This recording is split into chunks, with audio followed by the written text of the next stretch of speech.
Good morning. Good morning. Good morning. Hey, good morning. Good morning. Good morning. I am Tamara Johnson Shealy. Good morning. Good morning. Good morning. Wow, today is Friday, February the 1st. It is Black History Month. Good morning, Robbie. Good morning, Miss Tamara. You're looking lovely. How are you? I'm good. I'm good. Thanks for asking. How are you? I am wonderful. It is Black History Month, Miss Robbie. It's exciting, even though, everyone, well, not everyone, but a lot of people are like, well, why do we only have a month? Yeah. But you know what? I think before it was just a month, it might have been like even a shorter period, like a week or something before we actually had a whole month. So you know what? We're gonna celebrate this month. How about that? Well, I think people see that I have on this head wrap, and I wanted to talk about the beauty of the head wrap, because in this country, Black women and our hair and Black people and their hair, it was a problem. It was a problem for white America. They didn't, we didn't come here with what we needed. We were stolen and brought to this country. And, our hair, it required certain things that we didn't have here in America, leading into, slavery and everything. That we were forced to wrap our heads. But wrapping our heads is something cultural for us anyway. It's ancestral. It's something that we as Black and brown women take so much pride in. Robbie, there's a side of me that you don't know. In my my late teens and very, very early 20s, I explored the religion of Islam. And I used to wrap my head, and I really appreciate the beauty of a beautiful head wrap, because it says in the religion of Islam, it's about being submissive to God, and it has nothing to do with how man sees you when you're covered. It's just that is between you and God.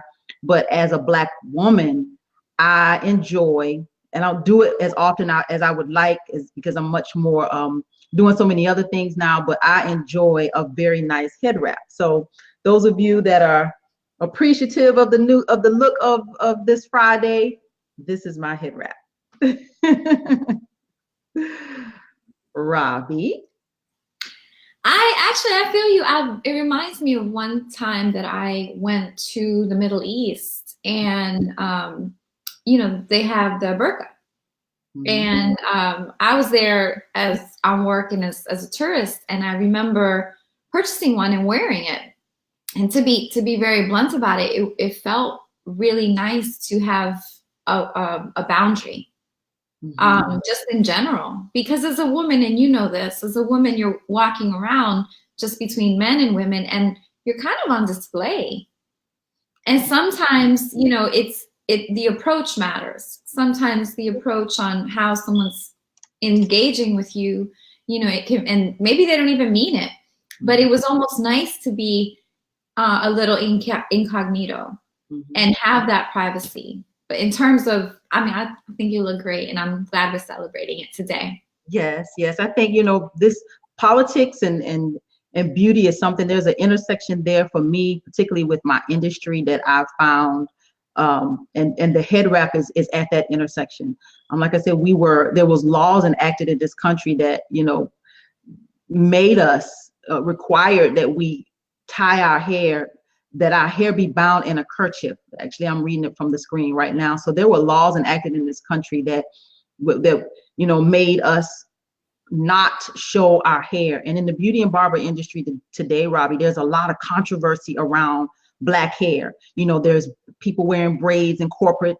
There's this natural. Look at Stacey Abrams. She rocked her natural from, she's always rocked that natural. And look at me rocking my natural. And, in politics, it's a strange, they don't know how to perceive you. I've had people to tell me, why don't you relax your hair? Or why don't you, texturize your hair? Why don't you do something different to your hair? No, this is the hair that God gave me. And no, I don't want to relax my hair just to fit into corporate America. I don't want to relax my hair just to be in politics. I am who I am. And I think that is it's a like I say, the intersection of politics and beauty is a place where we're now starting to have some real hard conversations. You're right, because it's an immediate, not a challenge, but to some degree a statement. I'm here, and whether you understand it or not. And we've seen this too with women in the military, with job sites, with schools, where people are going in with natural hair and they're either being told you can't have that, their heads are being shaven, even in sports, and how people are reacting to really what's a white supremacist culture. Mm-hmm. Mm-hmm. That might be a little bit of an extreme way from. No, it's the truth. No, you Okay. hit that nail right on the head, Robbie. It is the absolute truth that we have to conform to these standards of beauty that honestly Black and brown people don't. That is not who we are, and that's not what we look like. That's culturally, that's not it for us. My hair is kinky coiling. That's how it grows out of my scalp. Why should I have to do anything different to be in politics? Why should I have to do anything different to be in corporate America? If I want to braid my hair up and wear a braided style, or if I want to just wear it as it grows in its natural state, why do I have to change that just to fit into these standards? It's interesting too, because what the norm is, how are you not considered effective, ethical, or the values that a politician should have, and or a person in corporate America, qualified, etc., because of a head wrap, or because your features are not what is considered an Anglo-Saxon. Mm-hmm. And just the process of that, and the money behind it too, in the industry, and what women and people, including Latinos, this, we have this whole with skin. We have this whole kind of almost an ethnic cleansing, and it's called mejorando la raza, like you bettering the race by going lighter. I mean, look at Sammy Sosa. Sammy Sosa used to be a Black man. Oh my God, he used to be a Black man. I don't know who. The pictures that I've seen of him, is the saddest thing I've ever seen in my life. That this man who was a beautiful brown man is now like beige. Yeah, I mean, look at Michael Jackson. I personally can't say, because who knows? Maybe he did have a skin disorder, but I doubt it. There was a great comment up on the screen, Miss Waikisha. She was talking about what happened with the kid in the sports. I think they shaved this kid's head at the game. Oh, they cut his locks off at the game and would not allow him to wrestle because of his hair. His Black hair that grew out of his scalp was inappropriate to wrestle.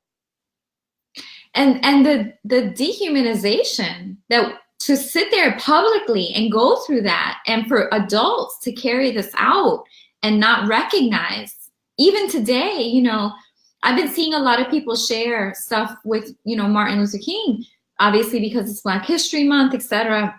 And they've been sharing, the MLK, the white people didn't like, or that we didn't know about. Mm-hmm. And his letter in the Birmingham jail talking about the white progressive, and that's where he's most disappointed.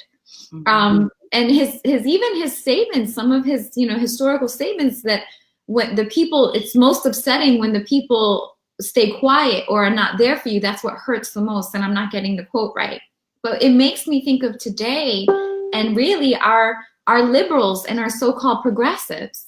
Mm-hmm. Because they're silent. They're silent to some degree, or sometimes their actions are disastrous. Mm-hmm. In terms of this, Robbie. I say they don't even know they don't know what to say. They're like just dumbfounded, like just don't know what to say. Like, we're reaping what we sow, because we don't teach history. Mm-hmm. So they don't understand history, so they can't process their own privilege, so they can't be allies. Mm-hmm.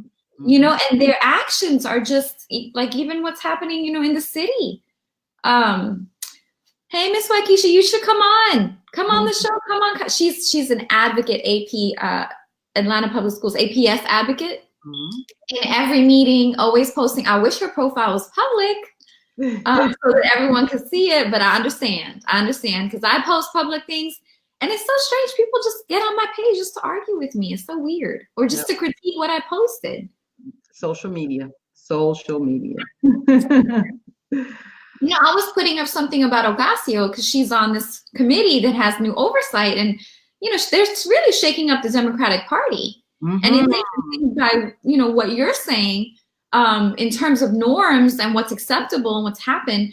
But, you know, there are articles on her where the Democrats are even critiquing her, saying, you know, she needs to know how this system works, how it works here. She's not going to be here for long. The reality of it is, if she believed that, she would have never gotten elected. Exactly. And they can't even see that. So why would she go along now? She would have never been in office if she listened to that. Exactly. Exactly. We're going to bring Mr. Egberto. He is going to join us a little bit early today. He is in the lobby. Let's see where he is. Mr. Politics Done Right. Egberto. Hello, how you doing today? We are wonderful. Mr. Politics Done Right. Welcome to the broadcast. It is Black History Month, Egberto. And I wanted to totally represent. And I told you I was going to take it all the way. And what do you think? I think it looks great, but I think what is even greater was the conversation the two of you were having. I was just enjoying it. And I said, wow, you know, I mean, I really just had to say, wow, to listen to two people just, echoing what America needs to hear. You guys were great. Yeah. You know, our hair in these Americas is, you know, a conversation that we need to have, because when you have people in corporate America who can't, you know, wear their natural hair, and they're forced to wear weaves, and, you know, forced to put harmful chemicals on their hair just to fit into these corporate norms or these you know, these spaces. Egberto, we have to do better as a nation. I mean, everybody, look, there are two things, right? I've been going through a learning curve here in talking to women, both in with some of the things that you spoke about, and one of the things that you just did is actually validated some of the things that you already know what I think about as far as Black women are concerned with. Well, the world doesn't know. Tell us right here in Georgia on this broadcast. Well, yeah, I really think when it comes to Black women of color, I have been tired for a very long time of everybody conforming. That is why listening to Tamara say what she said earlier today was, you should have seen the smile on my face. The idea of not conforming your looks to corporate America, the idea of not letting corporate America hit you two different ways. One, they're telling you you must have your hair look white, number one, and then you must use the products that corporate America creates and pay us to make you look like us. When it should be, we should all look like individual and admire the beauty in every single individual. The one thing that I've learned to do over the years, and notice I've said I've learned, because if you watch TV, you have one vision of what beauty is. But once you remove those chains from your mind, you're able to see beauty. You're able to express and look at beauty in so many different ways. So I can look at anybody, and I'm talking male, female, whatever, and not conform to what others think beauty is or what folks are supposed to be. And it's a training process, because we've been so long indoctrinated into thinking beauty is just a certain sect of what Europeans look like. So thank you, guys. Your conversation was enlightening and enjoyable to see and listen to two young women speak the way you spoke. Oh. Thank you, Alberto. And you know what I'm honestly proud of? That we don't compete with each other. We're not at each other's throats. That's the problem. You know, we got this white supremacist WASP, you know, white male hierarchy, and they have us all killing each other, you know, and at each other's throats while these elites benefit from it. Right. Instead of being allies. Right. Exactly. So, I mean, I think it is great. And as far as Tamara's headpiece is concerned, let me tell you, I was on the Facebook feed, and the first thing that popped up, you know, it is funny. I don't know how the algorithms work on Facebook, but today now, as soon as I went into the home feed, the first thing I saw was this headpiece. I'm like, wait, it's the, it's, you know, so that was nice seeing. That was a good view. And it's a political statement. You know, I think we have a young lady in Congress now who is wearing her head wrap. And I'm going to mess up her name. Say her name, Egberto. Taisha Omar. You're talking about Omar. Yeah. Yes. And I adore her. I think that she's beautiful in her very natural state, and I adore her in Congress. So it's, you know, I think that, you know, we now can, you know, these doors are opening for us. People are now seeing the beauty of, you know, these different cultures, ethnicities, and we got to get beyond this, like Robbie say, it's this white supremacist stereotype that, you know, that exists. We have to get beyond it. But and you know, it's so entrenched. It is great watching the young people, Robbie, yourself, you know, the younger generations doing this, because you look at Alexandria Ocasio-Cortez, she doesn't give a damn.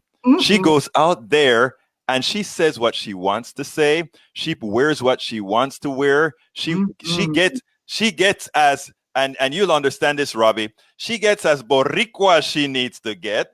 And, you know, and let me tell you, when I watch her and all her inculcations, and when I look at her, it's like, wow, they go up there in Congress and those guys don't know what to do with her. And then there's this white woman from Arizona. I love this woman. She goes into Congress with her high boots and her tight dress, looking. I mean, and you know, so I mean, it's a revolution out there, and it's a revolution by all folks. And what I like about it, it is what America's supposed to be, that multicultural melting pot. And it's a younger folk, you know, let's say 45 and below. And I'm gonna turn my old age into being with you 45-year-olds, you know, or the 30-year-olds or the 20-something-year-olds, you know. So it is great seeing what is happening out there. And I think what we have to do is give these folks support to make sure they continue and not allow the old guard to beat them down. So, you know, all the things that we're doing, having you guys out here talking the way you talk, you know, and you're empowering, you're not only, Tamara is not only empowering Black women, Rob is not only empowering Latinas or anything like that, you're empowering people, period. Thank you for saying that, Egberto. Thank you for acknowledging it. You know, Candy Burgess, she's a mogul. She's on the Real Housewives of Atlanta. She was part of Escape. She's a singer, songwriter, Grammy winner, restaurant owner. I mean, y'all know her, right? Okay, well, she has the statement, scared money doesn't make money, or don't make money, something like that. And it's applicable to politics. You know, we were chatting about this, Tamara, that there's a component, you know, the Democrats have stepped up now, but because they were scared and just going along with things, that was really damaging. I mean, in my opinion, Egberto, you're the... No. I mean, first of all, your opinion is just as good as my opinions. Opinions are just that, opinions. And so, I mean, here's the deal. I agree with you 100%. Let me tell you what I do in my politics right now, right? I go around with a whole lot of millennials and sit down. And when I sit down, I do more listening than talking, because guess what? These different, I mean, I like to tell some of the older folks when I go into meetings with the older folks and said, you know, a lot of us have been at it for a long time, and how much did we get accomplished? Let's go ahead and see what others can go ahead and get accomplished. Because when I watch Ocasio-Cortez, when I watch Omar, when I watch all these folks, I think they're doing a pretty darn good job, and I'm willing now to go ahead and follow. So that is where we have to really start keeping our minds. And that's not to say that we don't appreciate where, you know, the history and who we've come, you know, who has laid the ground, right, and the foundation. But you do tend to wonder, like, when you see our kind of longer term Democrats stepping up now and showing this kind of fervor, but are you doing that because you have to now? Like, why didn't you do it before? Because they have to now.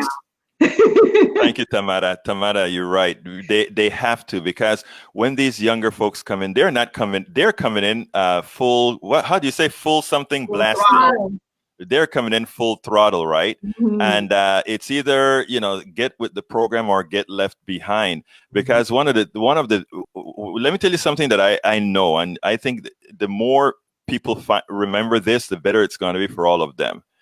The world, the country now belongs, they may not, a lot of people have a hard time thinking about it, but the country now belongs to the millennials. It's the largest voting bloc in the country right now. That's Okay? exciting news to hear, Egberto. Yes. That's like exciting, because now we can change, we can take this country in a different direction with these young people. Yes. Thank God for the internet, though. Yes. Our education system does not educate people. Mhm. And the only reason some of our millennials know true history is because of the internet. Right. Right. And I think, hey, David. David looks like he's still asleep. No, I'm exhausted. I'm absolutely exhausted from what I was just trying to do to get access to the. Well, welcome, David. We were talking about, the young people that are going to change the world. And their new voting base. The fact that they have how much? How much, Egberto? Say that again, Egberto. That was the millennials are officially now the largest voting bloc. So whereas everything was catered towards baby boomers and seniors, now they're going to have to make that turn to the millennial generation, because here's the biggest thing. The millennial generation is the largest base. Now, the thing is that they don't vote in the quantities as the older generations. But guess what started to happen in 2016, or rather 2018? They started to feel their power, and they started to come out. I mean, yes, they're not coming out in the numbers yet, but as what happened as people start to feel that they're making a difference. And also, what people do when they start realizing, it's like, I got this this guy on my Pacifica show that said, Egberto, I am a teacher in the high schools right now. And guess what's going over now? People are really starting to see, wait a minute, this thing about unfettered capitalism is screwing me. I want democratic, you know what? I'm not going to say the word on your show, Tamara. I'll let you say it. We're all adults. The S word, right? The S word, because I said on my show all the time, that's what I am, a democratic S. But I don't want to come on my. You can say it, Egberto. We're all family here too. Okay, great. Is it socialist? Democratic socialism, yeah. Okay, why is this so bad? It's not. Tell me, but why are people so afraid of this? I'm lost. Let me tell you why, Robbie. Because your generation isn't, okay, at all. And the thing about it is, as I'm learning how to talk to the other generations right now. And the idea is, once we are going to make this word vogue again, okay? But depending on the platforms that I'm on, I am very respectful to that person's audience. So, if I'm on my platform, it's no problem. If I come on somebody else's platform, I'm very, very cognizant that not every platform is ready to hear those kinds of things. But break it down for people who might not know. So a democratic socialist, in a nutshell, go ahead. What is it? In a nutshell, a democratic social. First of all, if you look in the dictionary for the definitions of socialism and communism, you're going to find that they seem to be almost identical. It is not true. The reality is, democratic socialism is a democratic country in which the people voted to have the state support the commons, the things that are of major interest to all of us, things like healthcare, things like education, things like the care of children when parents go to work, things like having large vacation times, things like not working forever for a living. I mean, not working forever just to survive. Things like also the major industries that we're dependent on. We believe in either heavy regulations of those industries or state control of those industries. Personally speaking, I want state control of banking. I understand in our country that may not be in the psyche of the people. So I could live with just having strong regulations of the government, just so that, I mean, of the banking sector, of the energy sector, just so that people aren't pilfered the way they are. You are dependent on whether gas prices are very high or very low. Why are you dependent on that? You're dependent on if the stock market crash or not, depends on how well you're going to live. We want to eliminate those kinds of things so that we have a basic standard of living. And we're not stopping people from getting rich if they want to get rich. Just when you reach a certain amount of money, you're, as being an extractive person, we're going to tax the holy hell out of you, because at some point you are still dependent of us all. So this is where I'm lost. Like, to me, what you just described sounds exactly like what MLK, given it's Black History Month, and he's the most prolific figure there is, was fighting for it towards the end before he was assassinated. Exactly. And how has this become so bad? Robbie, it's not bad, and in fact, it is the reason they make it bad before it even gets placed out there is. I don't remember last week, and I'm going to be very short on this, when we spoke about Venezuela. Venezuela sits on a whole bunch of oil and resources, and in a democratic socialist state, all of those resources would go to the people, right? In other words, yeah, people can make profits on taking it out of the ground and manufacturing it, etc., but the spoils will be divided among the people in the country, not necessarily as cash, but in having great roads, great schools, great healthcare, great all these things. But in a capitalist system, which is what they want down there, what happens is just a few people who dig it out of the ground owns it, and they get rich, and everybody else, like they are in Venezuela right now, live poor. America could not afford to have a successful democratic socialist country sitting on a whole lot of resources, because Americans would start asking the questions, wait, how can they live like that as a quote unquote third world country, and we are busting our butts for a few billionaires? That's it. So in terms of communism, which is, I think, what people are equating it. So break down, if you don't mind, what communism, that way people can really separate it and truly see I think this is so important, especially given today and what, what month this is and who we should really pay homage to after everything that they've given. Communism is complete and entire state control. The state controls the grocery stores. The state controls absolutely every part of business is really controlled by the government. And not only are they controlled by the government, but it usually comes with penalties and then the institution of punitive laws. You can only have X amount of resources and that sort of stuff. There's nothing that's left for individual ingenuity in a communist state. So I mean, it's much easier to explain communism because it is the total that your entire life in all aspects is ruled by the government. Period.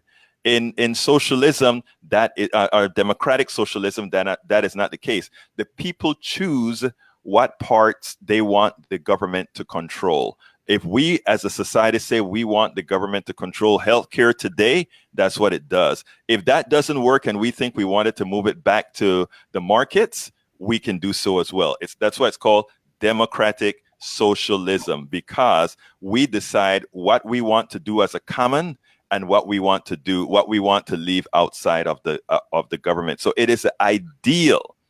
Democratic socialism, if explained correctly, is the ideal. The problem about it is, since it is democratic, and by the way, capitalism is not democratic, right?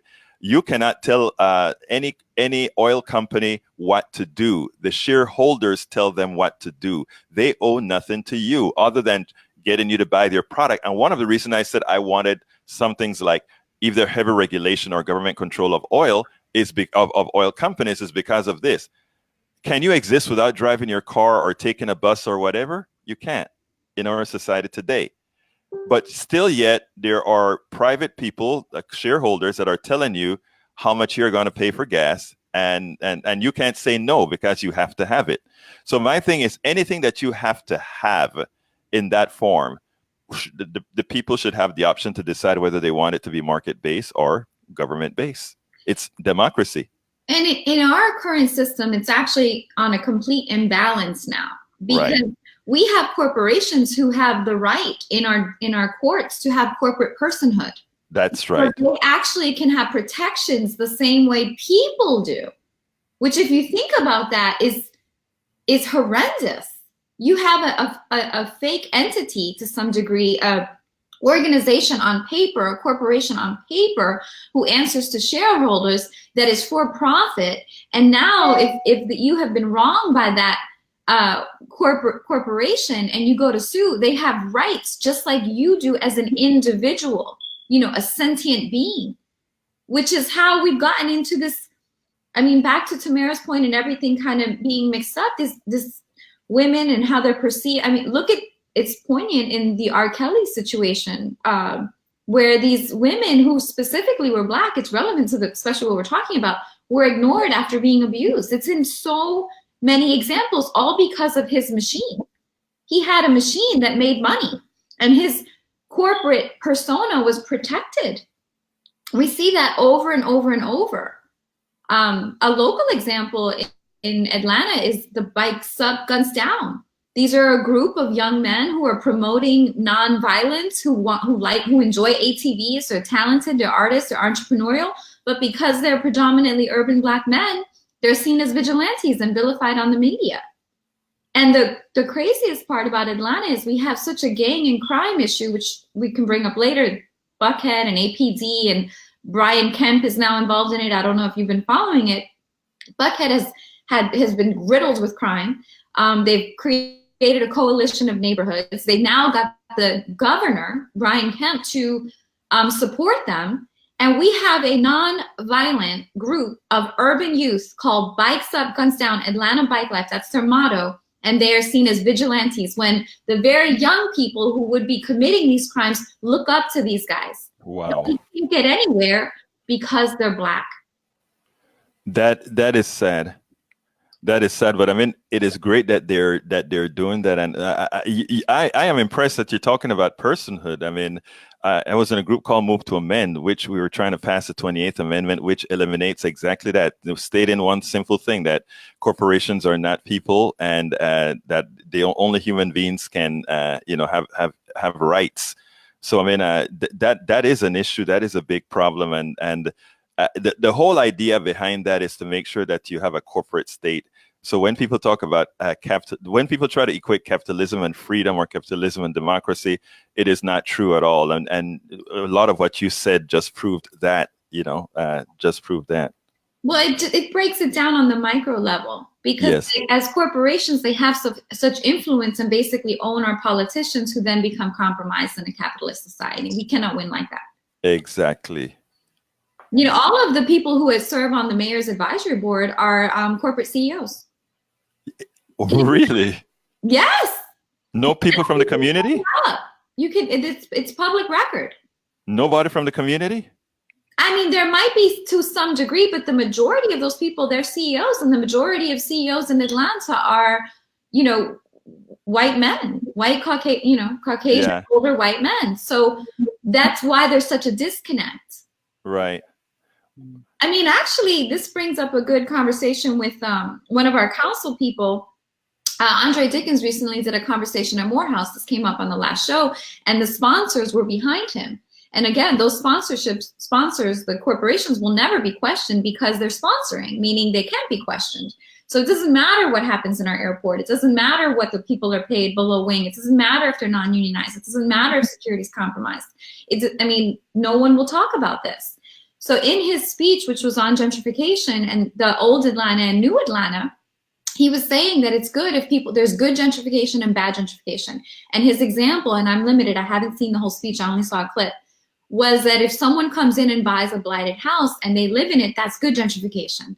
And that, I kind of thought about it for a minute, because what he's leaving out, and this is not a critique to Andre, I actually like him very much, but what troubled me is that the people who are locally first, who have lived through this generational divestment for 3 to 4 generations, who have lived through the bad streets, lived through the bad economy, lived through the lack of quality goods and services, lived through the crime. Now someone else from the north side is going to come buy that blighted house for nothing, using generational wealth, fix it up and live in it, and that's good gentrification? The whole question is who benefits? And this is a brilliant, smart, elected council member, highly educated, I believe from Georgia Tech. I'm dying here. I'm dying.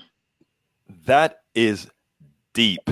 And let me tell you how deep, because it brings full circle to a blog post that I saw from, I don't remember who spoke something similar about gentrification. It was a friend of mine in the Houston Independent School District. In a blighted area, there is, I think it was a Latino area, if I remember correctly. And what happened is a white woman moved into the community. And by her moving into the community, a lot of white folks are starting to move into the community, gentrifying the community, and now requesting a whole lot of police support. And now the police is coming into the community, but instead, this woman is bringing in the police to protect her against the people who were originally living there that were never crime ridden. It's not a crime ridden area. She simply is scared of the people she's now living amongst. And I saw the post was last night, and this Latina activist was irate because she wanted to say, look, this is a neighborhood that has always been, and now the cops come in, and recently they came in with a darn riot truck for nothing because this woman was scared. And that's what I mean about back to Black History Month with this letter from the Birmingham jail with MLK, the largest figure, which he really, regardless, the former white moderates, have become the people who move here consider themselves liberals, and their actions are disastrous. The same way they will take over the neighborhood associations with their influence, with their education, take over the NPU, utilize funding from the NPU to literally start security alliances and target residents who have been living here for generations, and our own council people who are actually the good ones, who are actually the more progressive ones, who are the more educated ones, who are talking about gentrification, are not even breaking it down in the reality. The main thing is who benefits. And I say this as someone who came and bought a house that was blighted, who fixed it and lives here. But my actions are for sustainable development, and that's why. Robbie, go ahead. You have to be the educator, though, right? And that's what this show is for, I would imagine, because you just mentioned it's a good person on the council who said that. And that good person on this council is a good person that's just ignorant. And what it requires is for somebody like you guys who have shows like this to really put that out, because I can say that there are times that I've been ignorant on issues, and when people give it another direction, it's like, oh, I never thought about it. That white liberal moving into that neighborhood may have thought they were a very progressive person, and they may be in fact a good person that sit back later on and say, oh wow, I guess I still have some issues I have to work with. And that's what this activist I know is, her post was all about that. Her post was about not just putting this woman in her place, but educating this woman as now being a part of this community. It's not that we don't want you in this community. We want you to be a part of this community, not coming into this community to turn it into what you want it to be, but come and be a part of the community. The difficulty that I've seen locally is the credential component. What Tamara was talking about earlier, she's perceived a certain way. Maybe it's based on a variety of factors, whether it's a head wrap, whether it's appearance, whether it's skin tone, whether it's who she is altogether. What I get often, we completed an entire economic development plan, a regional plan that I can't get the city to look at. You know who they will listen to? White Caucasian liberals like Matt Cardinelli, who's running for office. They will listen to him.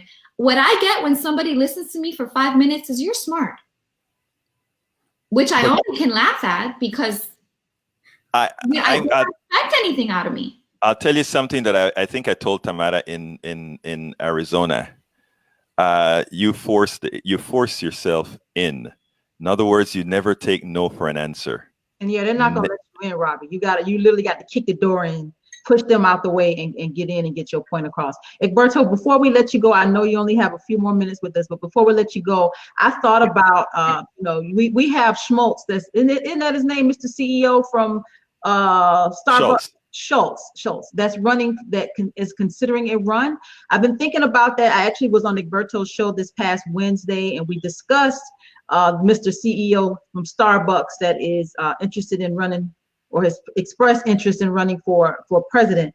I've been thinking about him a lot, Egberto, and I'm still listening to him. I know that you say he's a billionaire, everybody, and Egberto talked pretty explicitly about these billionaires are parasites, and I totally agree, because at some point you're leeching off society. I totally, absolutely agree.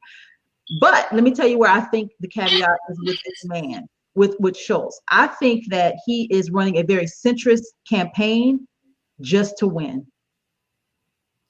I think he's running a centrist campaign just to lose.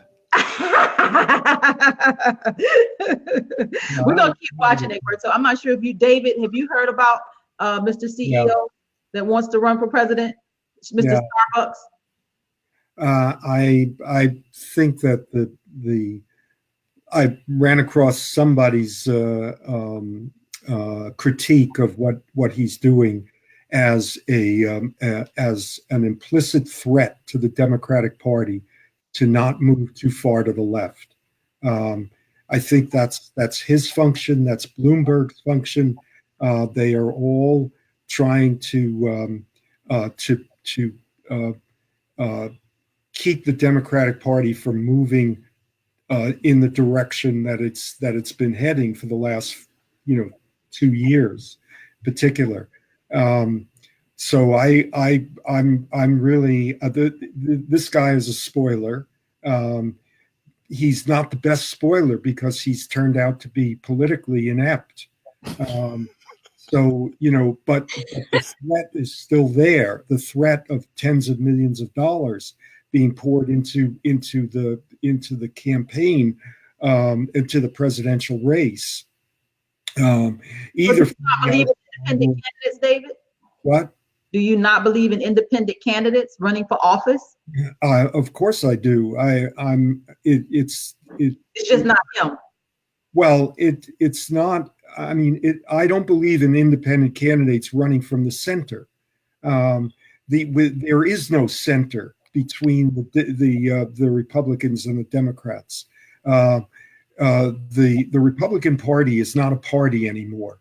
It's an institution for the preservation and protection of white supremacy, and male supremacy, male dominance and white dominance.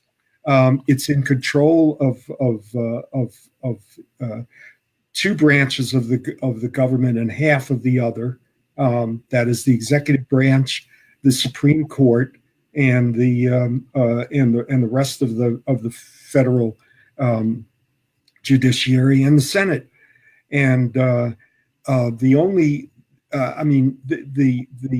don't think that the Democratic Party House majority is going to save us. I don't think that Robert Mueller is going to save us. And we need to get busy thinking about how to create a movement that is, well, not how to create, but how to move this movement that is already in organizing itself in a direction that towards real power. And there are two different levels, I think, that we need to think about. One is that most of the political power structure in this country is run by and for what I keep calling the 9.9%, the people who actually are the middle class. That is the middle between the elite, the 1% or the 1.1%, and the 90% of us who are pretty much all working class in one form or another. And those folks in that 9.9% can be moved some of them at least can be moved, but they do benefit from the capitalist system, from the profit system. They benefit directly and indirectly in a number of ways. The taxes and their ability to access the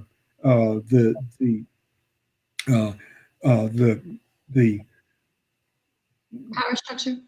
well, access to the power structure. They are the power structure in part, but they do the bidding of the people who are in the elite. Okay, let me let Egberto go. I know he had a few minutes with us, David. We can come back to you in just a moment. Egberto, Mr. Politics Done Right. It's always a pleasure to have you. Let me put your website up on the screen, www.politicsdoneright.com, everybody. Thank you. Look, guy.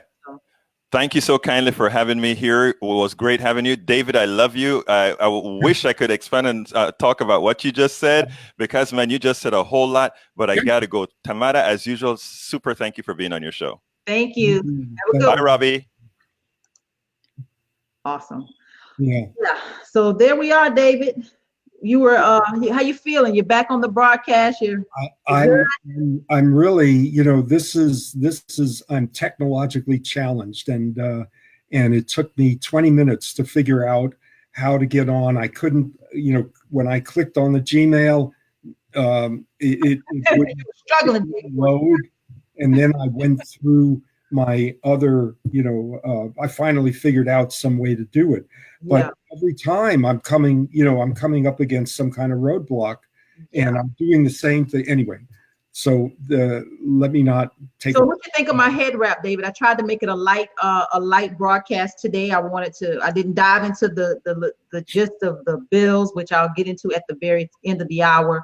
But what do you think, David? You like the head wrap? We talked about how society, deems Black and brown people, we have to have this look, but when we do our own thing, it's a problem. What you think? It's called covering. This guy Yoshino, the law professor at Yale, wrote a book about 10 years ago called Covering, in which he talked about how people who are not within the white male norm have to behave in a certain way. They can't be too much, too ethnic, too gay, too this or too that. And there are no protections against people getting fired from jobs, for instance, for being too pregnant. You could be fired for being pregnant. Under we don't have these protections because partly because the Supreme Court has determined that the 14th Amendment is going to protect corporations, something that Robbie was talking about, that corporate personhood, which comes from the 1880s, really, decisions that were made in the 1880s. These recent decisions have all in the Supreme Court have been really an extensions of that original corporate personhood. But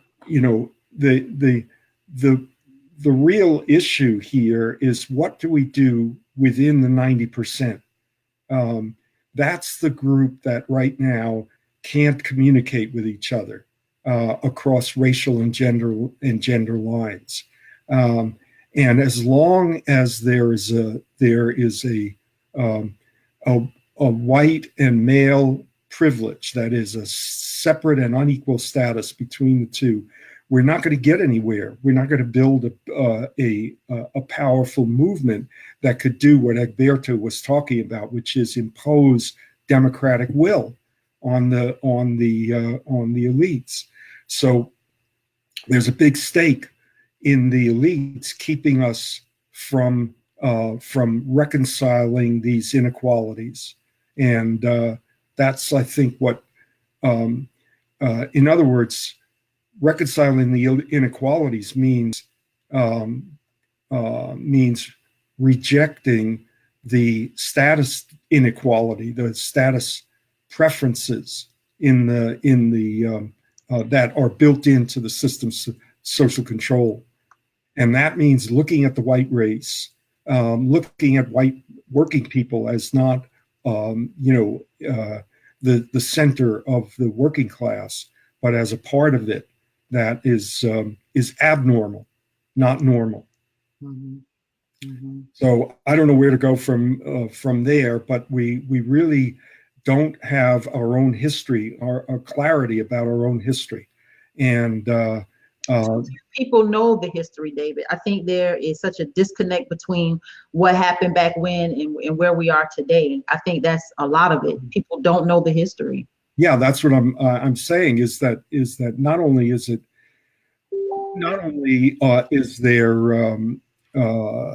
it operates on a number of different levels. One of them is sheer ignorance, and the ignorance itself is the result of an attitude towards history, which most other countries and most other people don't have.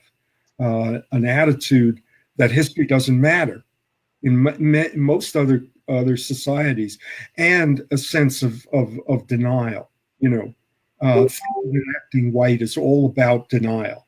Mm-hmm. And the history of this country is, when you look at it,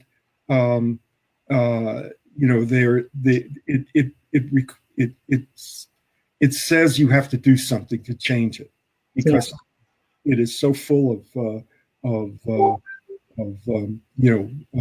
exploitation and oppression that it must be avoided. So yeah. A whole lot of mythology, and the mythology affects the left as well, because even the progressives who do try to read a history that is not clear about what was going on. My focus right now is on the New Deal and how the New Deal failed to do the things that people think it did. Yeah. And it did not reconcile. In fact, it actually exacerbated the differences between working class and poor European Americans and working class and poor African American and Mexican and Chicano Latinx people. It actually exacerbated the differences, and so that is one of the reasons why the New Deal could not sustain itself, and why there's been this reaction to it,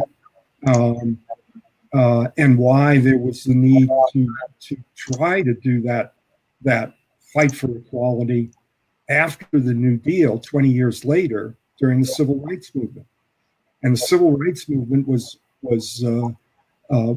just beginning to edge towards including poor whites in the Civil Rights Movement activity when the Poor People's Campaign started with Martin Luther King, and he was assassinated.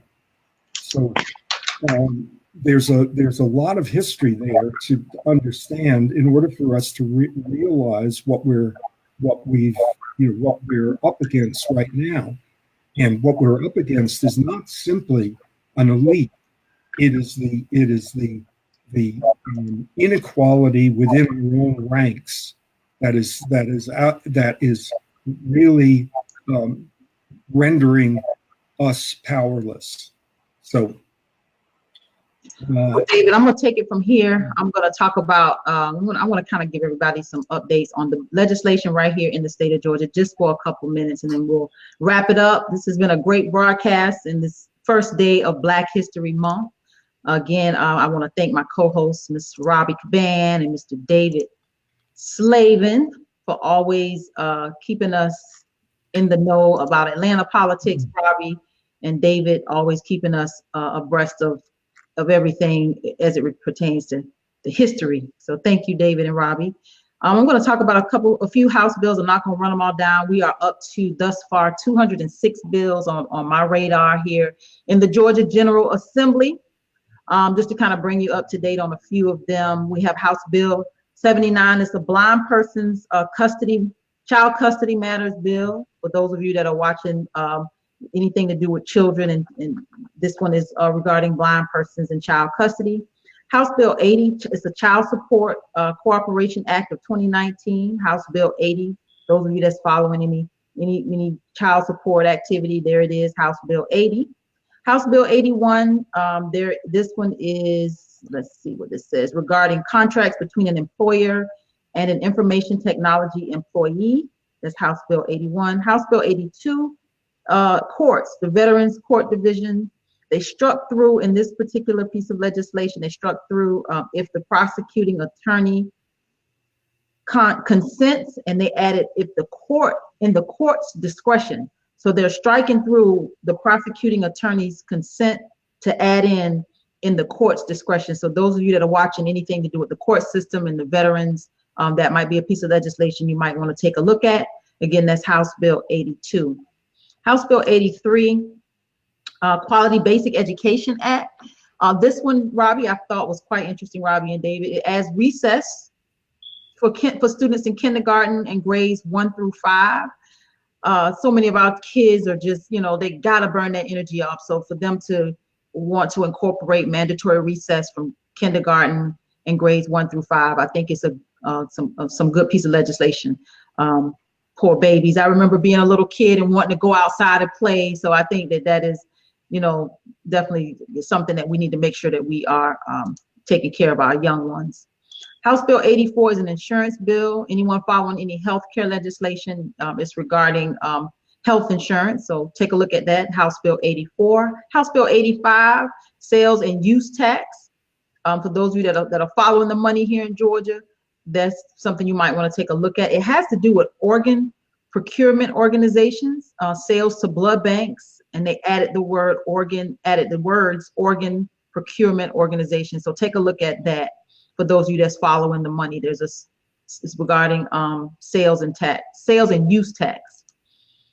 Another education bill, House Bill 86, complaint policies for teachers. Anyone following education legislation, House Bill 86. House Bill 87, equal opportunity for access in education.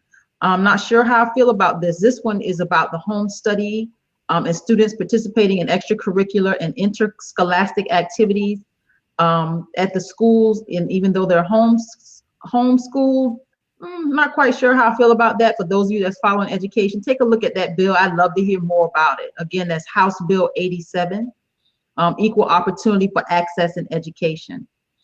CJ's Law, House Bill 88, CJ's Law.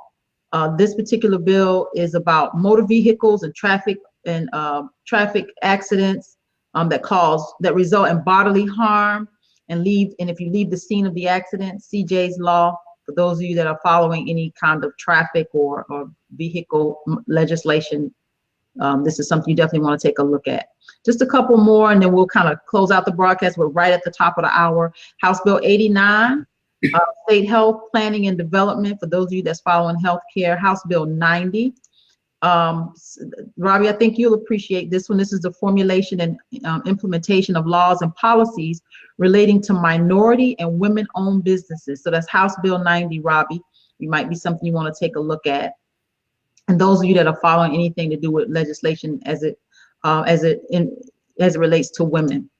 One more, and then we'll let you guys go for the day. And we look forward to keeping you abreast of everything that's happening under the Gold Dome. Like I said, we're up to 206 bills here in the Georgia legislature that we've started to track. So we're definitely keeping an eye on what's going on. So just to close us out, House Bill 91, hospitals and healthcare facilities, they're actually talking about fingerprinting. Federal Bureau of Investigation to retain fingerprints when an agency or entity is participating in the Georgia Bureau of Investigation's program. So they're fingerprinting with the healthcare and hospitals. I'd like to hear more about that. I guess when people are admitted, are they fingerprinting them and locking them up? I don't know. I don't want to assume anything. So take a look at that bill. Like I said, we're up to 206 bills right here in the Georgia legislature.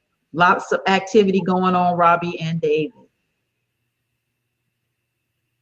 Thank you for all that work. And David, thank you so much for the background on the New Deal up to the civil rights. And I can't wait to hear next week a little more expansion on the inequality in the normal ranks. I want to know exactly what you meant by that. So I look forward to that. Thanks, everybody, for being patient with me and my technical challenges. I hope I'll get a chance to get better prepared, set this thing up beforehand. Well, you're not the only one, David. I went blank in the middle of the show. It happens to the best of us. Yeah, well, I have to just figure out all the different pathways that I can use to get on air, and that was something that I discovered, but way too late. There's one thing that I'd like for us to think about. I think that one of the teachers from the cheating scandal from 5 years ago was just recently sentenced to some stiff time in prison. And I just find that whole situation to be outrageous.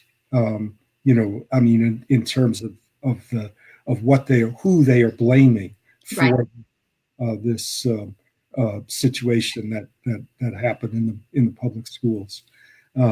So maybe there's some way that we can have some input or invite somebody to give us some insights into what that was all about. I think there's been a book that's been written about it just recently, but my instinct is that this is just another example of blaming the victim and trying to shift the blame away from the powers, the power structure, and on to people who are being put into an impossible situation. So I agree with you, David. Yeah. So thank you guys. It's always been always a pleasure. This was a great broadcast. We'll be back again next Friday, 11 o'clock a.m. right here on Tamara for Georgia. You can always find Miss Robbie. She is on Facebook, MPU Resident Public Forum, right here on Facebook, MPU Resident Public Forum. You can find Mr. David Slavin on Facebook right here at Acknowledge the Divide, always talking race, racism, and race relations and how we create solidarity, one of his favorite words. And again, I am Tamara Johnson Shealy right here on Tamara for Georgia. Next Friday, 11 a.m. to 12 p.m. We'll see you then. Have a good week, everybody.